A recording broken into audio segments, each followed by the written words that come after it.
We've been talking about worldviews, and I've tried to explain what a worldview is. A lot of people don't think they have one, but everybody does. A worldview is kind of like a grid through which you see everything and through which you interpret everything. It has to do with presuppositions that you have, and maybe you don't even recognize those presuppositions. But everybody has a worldview, and in the last couple sessions I've focused in on one that is more attuned to me, which is the Christian worldview. We could call it the Judeo-Christian, the biblical worldview, whatever words you want to use. And we talked about some of the principles that kind of flow out of that particular worldview. Today, in this session, I want to go a little astray from that, although there will be connections that will be made, and talk about the Greco-Roman worldview.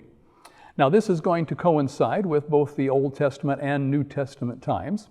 The Greeks started things off with a certain culture and a certain different philosophies that they promoted, and the Romans picked up on this quite a bit. And so that's why we can talk about Greco-Roman. What we're going to see really is that the Romans quite often did a lot of borrowing from the Greeks. But the Greeks and the Romans both had a basic understanding of the world that kind of coincided. Now, what we see, if we go to the New Testament, this is where I say there's this cross-pollination taking place here. If you go to the Apostle Paul, for instance, who's going out on his missionary journeys, what Paul has to do is he has to deal with the worldview, the culture that is out there, and the different philosophies that were there in the Greco-Roman culture of his day.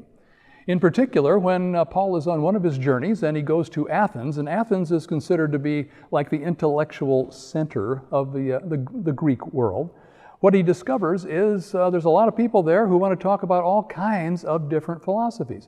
And if you go to Acts chapter 17, the book of Acts in the New Testament, and read through Paul's experience with these different philosophers, here's what we see.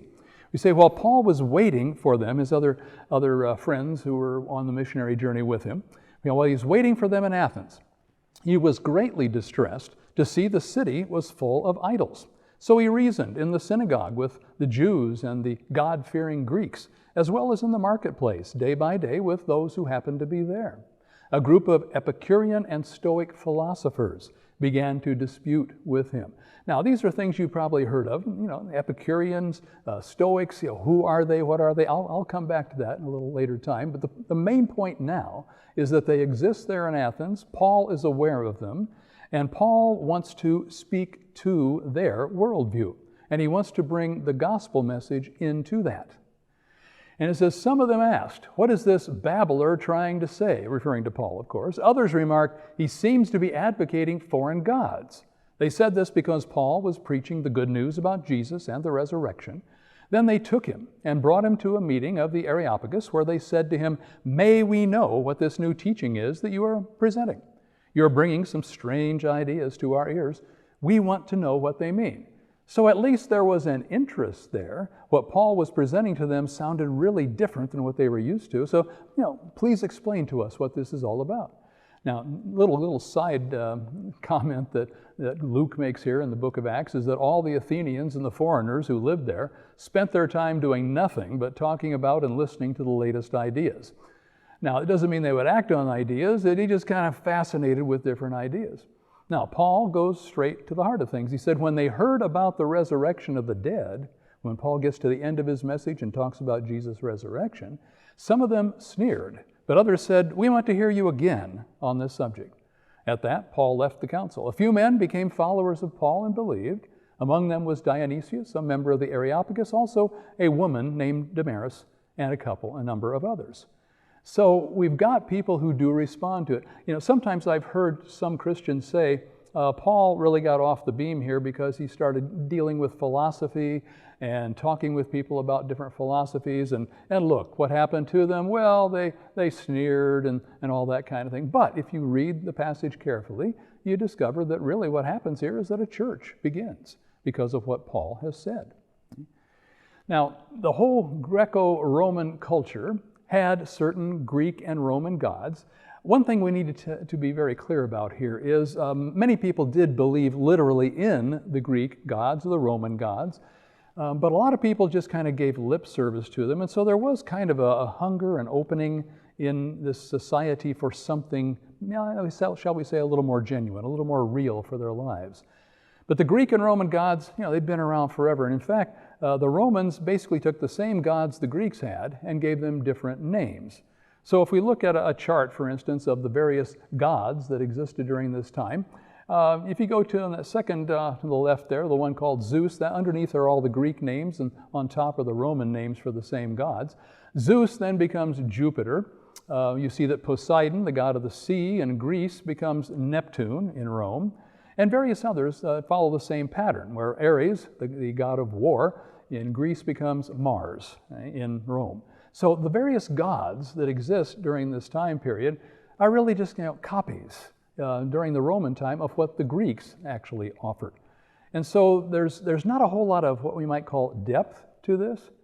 Now, these pagan societies, among the Christians, there's always this debate that has gone on ever since the first century. How much of the pagan belief system, how much of the pagan worldview is acceptable? Is there any way to make these two things coincide in any way? And there have been big debates and big arguments over that. I'd like to go to a comment made by David Downing, who's a C.S. Lewis scholar, and of course C.S. Lewis wrote the Chronicles of Narnia, and in Downing's book about Narnia, he deals with this whole issue of the pagan and the Christian, and I think it's a very significant thing to insert at this point. He says, Lewis believed that pagans and early Christians had far more in common than either shares with modern thinkers. In common usage, pagan and Christian are practically contraries, because the first represents a secular, this world attitude, and the second represents its opposite. And that's the way most people will definitely think about this. C.S. Lewis, though, had a little different perspective on it. He said Lewis saw no such antithesis, opposite like that. He called paganism, quote, the childhood of religion, a prophetic dream. So for him, paganism was kind of an anticipation of what was to come later. Christianity became the fulfillment of that. Downing goes on to say, some readers who have heard the Chronicles described as Christian fantasy are then surprised to find the world of Narnia peopled with things like fauns and satyrs and tree nymphs and even specific Roman gods such as Bacchus, the god of wine and revelry, Pomona, goddess of orchards. But Lewis believed that the noblest classical myths represented, again, quote here, a real though unfocused gleam of divine truth falling on human imagination. So it's kind of like a precursor. And for Lewis, people who believed in the pagan things were at least more open to the supernatural, to the message, than people who might have just dismissed it entirely. So maybe there was more of a connection. As one person who wrote a book about Lewis, and David Colbert, and he called this The Magical Worlds of Narnia, said this. He said, Lewis believed fairy tales and religion were naturally connected. He saw myths and legends, like the things we were talking about with Greece and Rome, as a step in humankind's development of belief. To him, they were part of a logical path to Christianity. And the interesting comment he made there, he said, Lewis didn't mind that the path through paganism was muddy. In other words, it's not a clear path, but nevertheless, it is a path. Right? Now, this goes back to something I talked about toward the beginning, as we look at the way that the Greeks and the Romans during this time period kind of believed how history played out. And we call this a cyclical view of history. It's decay from a golden age, leading to a monarchy, leading back to an oligarchy ruled by just a few, and then eventually getting it back to a democracy, which then goes through that same cycle again. And that's the problem during this time period with their understanding of culture and how things work out in society. The cyclical worldview led to a genuine pessimism. Pessimism about the future. What really is going to happen? It's just going to be the same old thing going over and over again. Right? Well, so they try to find meaning. So therefore, what do in Greece? They say, well, let's focus on, us, really. How about the Greek city-states that were set up? And of course, if you know about Greek history, every one of the cities everybody was really tied to the city, whether it was Athens or Corinth or Sparta or whatever. So the Greek city-states kind of became the center of their life. Well, one Christian philosopher who I mentioned before, Francis Schaeffer, had this to say about this particular prospect of the city-state being what it ought to be. He said, look, the Greeks tried first to build their society upon the city-state, that is the polis. The city-state, both in theory and fact, was comprised of all those who were accepted as citizens, and all values had meaning in reference to the polis. In other words, your existence really had value only within your city. And that's why many times in Greek cities, if somebody runs afoul of the populace and the government there, they get ostracized, they get kicked out for a number of years. That's considered like the worst possible thing that could happen to you, to be separated from your city. He says, thus when Socrates had to choose between death and exile from that which gave him meaning, he chose death. That was an easier path than being ostracized from his city. But the polis failed, since it proved to be an insufficient base upon which to build a society. Well, here we look at these people right here, and we see, Plato, Socrates, Aristotle. These are considered the great thinkers of ancient Greece. But because they did reject the gods, though, and so they turned to philosophy, they turned to other things. And so with them, what we have here comes the idea that ideas are the ultimate reality.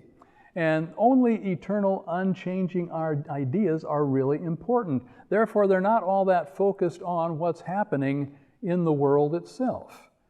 I mean, this is definitely a worldview, okay? The external world, which is constantly changing, they would say, is not ultimately significant. Now, Aristotle deviated from this somewhat, and he was more interested in particulars, but we're still talking about the same vein of things here.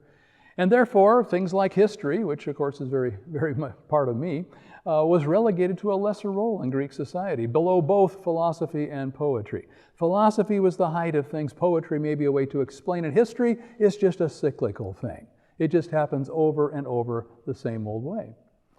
Well, what we see here is that we've got a guy by the name of Plato that we already mentioned, who becomes the first Western philosopher to apply philosophy to politics.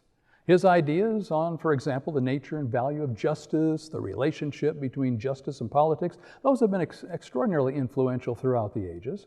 Plato wrote a book that is called the Republic. It was written after the Peloponnesian Wars, and it reflected Plato's perception of politics as a dirty business that sought mainly to manipulate the unthinking masses, and it failed to nurture wisdom. Now, I can imagine there are a lot of us today who might agree with Plato on that particular point, at least.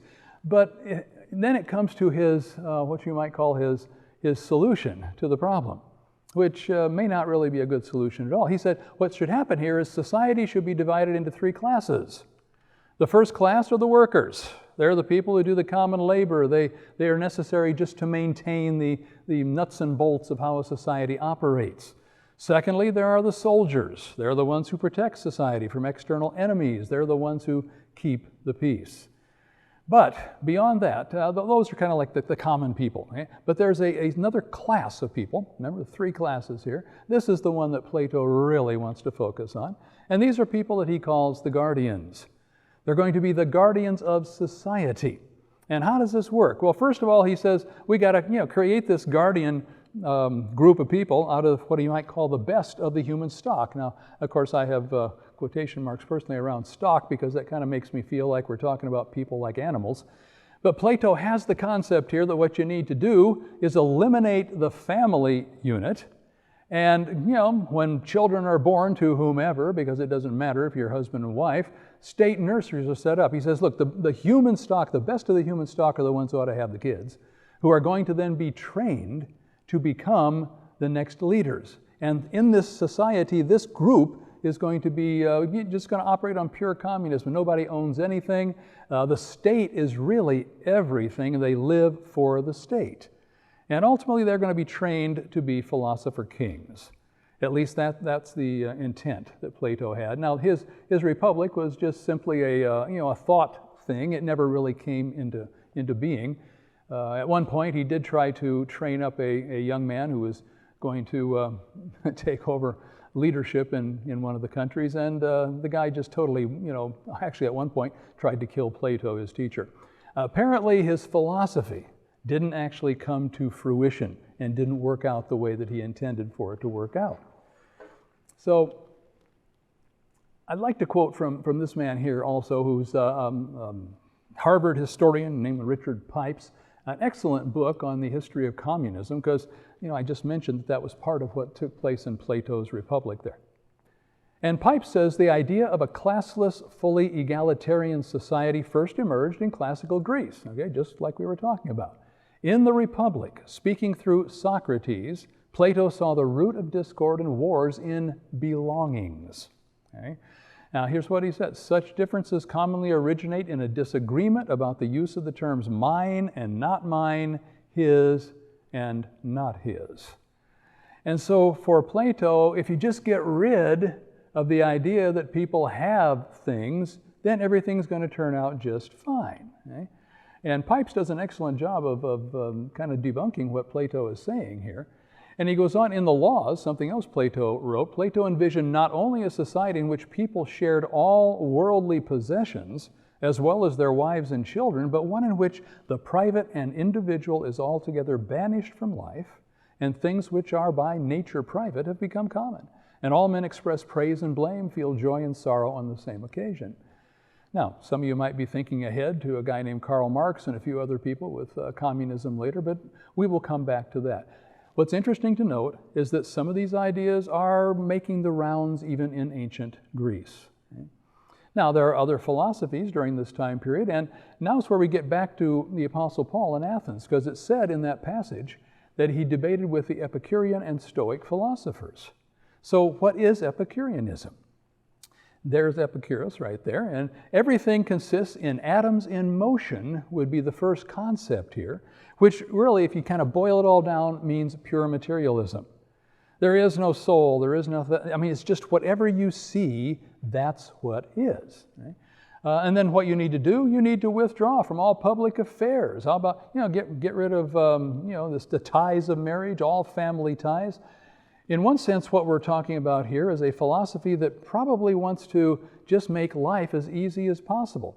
And I think we can see that also in the kind of the formulation for Epicureanism, which is happiness equals a body free from pain and a mind free from worry. Well, who wouldn't want those? That's why it can be something that people, latch on to. Yeah, I want my body to be free from pain. I want to be free of all worries. If I get married, I have worries. If I have family, I have worries. If I get involved in public affairs, that's going to bring more worries. So Epicureanism did have a certain amount of appeal.